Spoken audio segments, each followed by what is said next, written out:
Hello! It feels like ages since I last filmed a video. I've still been playing with my vacuum cleaners.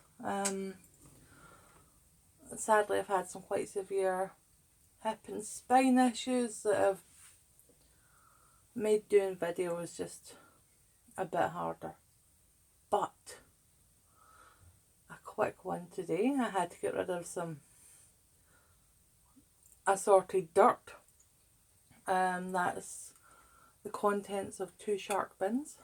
So a total of numbers that I should know. I think I planned this in advance. So probably around 2.5 litres since they were above max capacity. The machine that you can see in front of you is a Panasonic, whose number I wrote down and have since moved the page. Going well tonight, isn't it?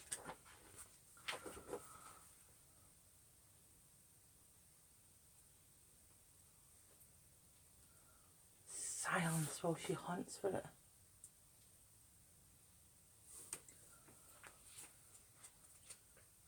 You wouldn't believe I had just written this down at the bottom of a list. And now it's gone. Fairies, that's what I tell you. So this is a MC E4103. It's not in the book, read it from the machine. It's a nice twin cyclone, not convinced.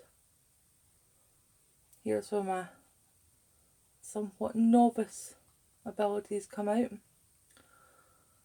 However, this is one of my personal collection. It needs refurbished badly. The bins are held on by a hairband, but it's holding jury rigged by my husband. Now, last year I started my channel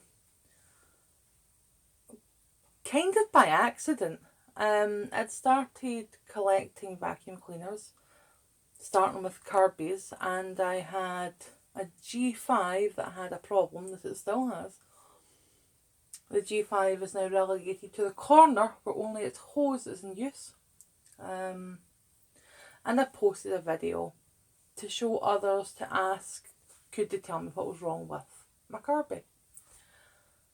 And then it was hard not to get in on the fun. I love watching some really quite basic vacuuming videos. I like seeing people clean their house. I like mess tests. I also like the more scientific and sometimes pseudo-scientific videos that are out there. And for that part, I'm working on a series that I will be on camera in as well, after I've had my hair dye topped up and layered on some makeup. And that series is all about the perfect vacuum cleaner. Now, small vlog bit before I do the mess test, apologies. I'll put in the comments later on when the actual mess test starts, so you can bypass this part. So, this series is all about the best tool for the job. Now, I don't believe there is a perfect vacuum cleaner. I believe there are many very good vacuum cleaners, but none that are perfect. However, part of my problem is I don't have access to a wide range of modern cleaners. Now, I do have some top of the range brands such as the Miele and the Sebo. My Miele is an upright, and the upright can be slated over the cylinder / canister one. I have Dysons, but the selection of Dysons I have, while being some of the most popular, aren't the most modern. So I have a DC01, about 3 or 4 DC04s, a DC07 Project, and a DC25 that needs a bit of a makeover. And a selection of other retro and not quite modern now, such as the machine in front of you. It's bagless, but it would still sell now, but it's not what people are after. I don't have a single stick vacuum. Anybody wants to sponsor me with one, feel free. And I don't have a single cordless vacuum. So for the purposes of the series that I'm going to make, it will be based on bagged vacuums, bagless vacuums, and then not quite versus each other, but taking quality of life parts of them to what makes them good, both as a floor cleaner, that being both carpet and either lino or laminate or whatever you have, tiles that isn't carpet, how they work on different piles. I'm mostly short to medium pile in this house, but I will be picking up carpet that allows me to test on denser piles, and just how they are to use. And that's a big thing for me. As I said at the beginning of the video, I've suffered from health issues. I am disabled. I do most of my hoovering from a seated position, as I currently am now. And when your mobility is compromised, you do notice things when you use a wide variety of cleaners, things that make your life easier and also the things that make your life harder. So the Shark, for instance, has the cable wind, for want of a better word, on the side next to the bin. When you take the bin off, the cable often slips into the bin area, and then you're bent over for longer getting the cable back out and getting the bin down. For somebody who's able-bodied, that doesn't seem like a lot of time. To somebody who isn't, that's a time between being okay and being in agony. Just waiting on my dog to bark because that was a postie. I will be trying to treat them all equally while addressing the different needs that they cater for. So while I love Kirby's, if you have a mostly laminate house and very low pile carpet, you don't need a Kirby. You would probably do well with one of the almost Swiffer type brooms that they sell, that are like the Bissell Magic Broom. However, that's all for December. Fingers crossed. At the moment, I am doing kind of workmanship tests with them. So, for instance, I have currently been doing the upper hallway, which isn't a large area, but we have a very messy dog, once with our Shark, GeoClean, and then immediately after, in the exact same pattern, on the exact same length of time, so the same strokes, with a DC01. Now, a DC01, the first Dyson, arguably one of their best machines that they produced, you would think would not pick up after a Euro top of the range Shark. It is in fact picking up, but what it is picking up is what the Shark is not picking up. Sounds daft. The Shark picks up the fluff, the very fine dirt.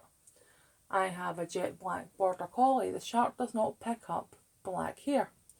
You'll notice behind you, as much as the hair is all covered in dirt, that hair is kind of grey brown.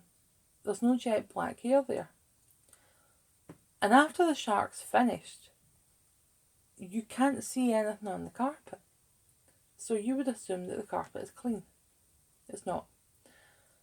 There isn't much to pick up, but the DC01 is still managing to pick up.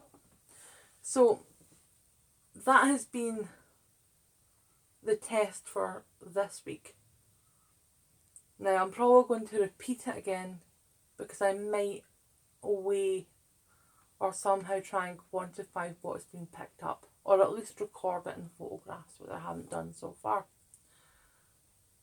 The next test is doing it the other way around and having the DC01 do the first run and then the shark. And let's say this is forming the basis of the perfect vacuum cleaner. However, 10 minutes of waffle, and I told my husband I'd only be 5 minutes. So let's get the party started and see if this Samsung, that's because I got a Samsung with this machine, but the Samsung doesn't turn on. Let's get this Panasonic to see if it can cope with the mess test that's ahead of it. Right, here we go.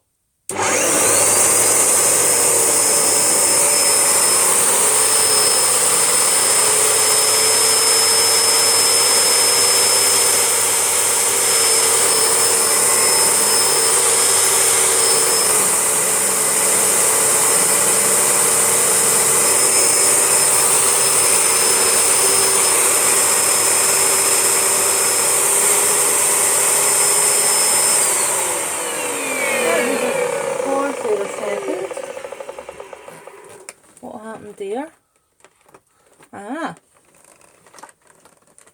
So, if you can see that I just threw ahead of me, that got caught in the edge cleaning part of this machine. Now, edge cleaning, I don't know if it's as much of a sale these days, but certainly for this era of machines it was. And it is simply just like a Catherine wheel brush you spin on the side.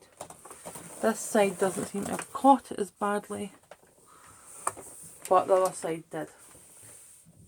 So we'll try again, but if it's still as bad, we'll abort and use something else.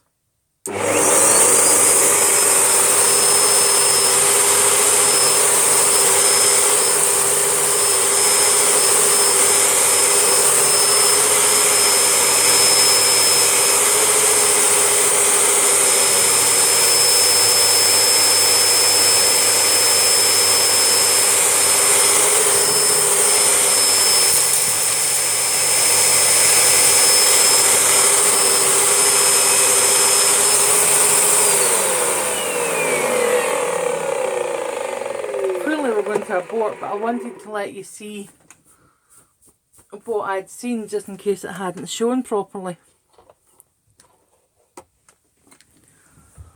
So what it's doing is catching it and twirling it.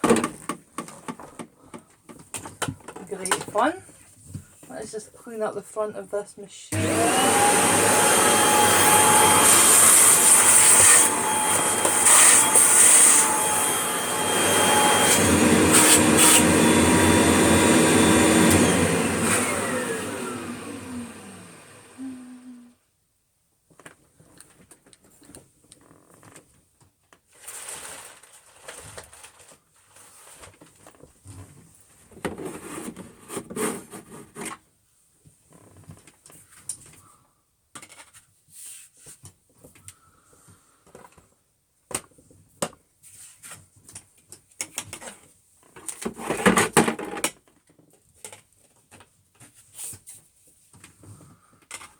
Okay, let's substitute in a Kirby and see how it copes.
there you go.